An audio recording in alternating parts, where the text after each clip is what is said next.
পর্যন্ত বিশ্বের সবচেয়ে উঁচু ভবন বুর্জ খলিফা সংযুক্ত আরব আমিরাতের দুবাই শহরে অবস্থিত 2117 ফুট উচ্চতার এই ভবন। মরুভূমির ওপর নিখুঁত স্থাপত্যে তৈরি এই ভবন দুবাই শহরের গৌরব ও মর্যাদাকে বিশ্ববাসীর কাছে আরও সমুন্নত করছে। তবে এই বুর্জ খলিফার চূড়ার অংশ তৈরি করা বেশ চ্যালেঞ্জিং ছিল নির্মাতা প্রতিষ্ঠানের জন্য। চূড়ার অংশ দেখতে বেশ ছোট মনে হলেও এটি মোটেও ছোট নয়। এই অ্যান্টেনার ওজনই 350 টন। এই অ্যান্টেনা তৈরি করার সময় 4000 টন স্টিল প্রয়োজন হয়েছিল। যদিও এখানে যাওয়ার অনুমতি নেই কারো, মানুষ সর্বোচ্চ 154 তলা পর্যন্ত যেতে পারে। 155 থেকে সর্বোচ্চ 163 তলা পর্যন্ত মানুষের বসবাসের উপযোগী নয়, কেননা বাতাসের গতির কারণে স্পিয়ারটি 6 ফুট পর্যন্ত দুলতে পারে। এটাই বুর্জ খলিফার ইঞ্জিনিয়ারিং এর সবথেকে বড় বিস্ময়।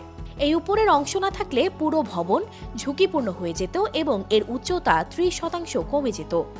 ঝড়ো বাতাস বইলে নিচের ফ্লোরকে রক্ষা করে এই প্রযুক্তি। বলা হয় এটি পুরো দুবাই শহরকে বজ্রপাত থেকে রক্ষা করে।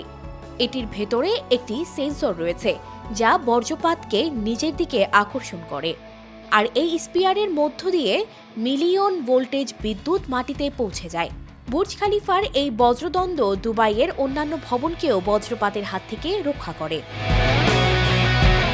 পুরো ভবনে রয়েছে বিশাল আকৃতির স্বচ্ছ প্রতিসারক কাচ।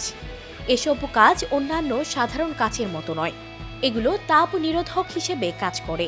বাইরের প্রখর তাপমাত্রা ভেতরে প্রবেশ করতে পারে না এই প্রযুক্তির জন্য।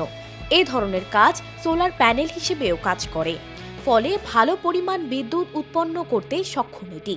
এই কাজ যে শুধু সূর্যের তাপ থেকে ভেতরে অবস্থানরত সবাইকে রক্ষা করে তা নয়।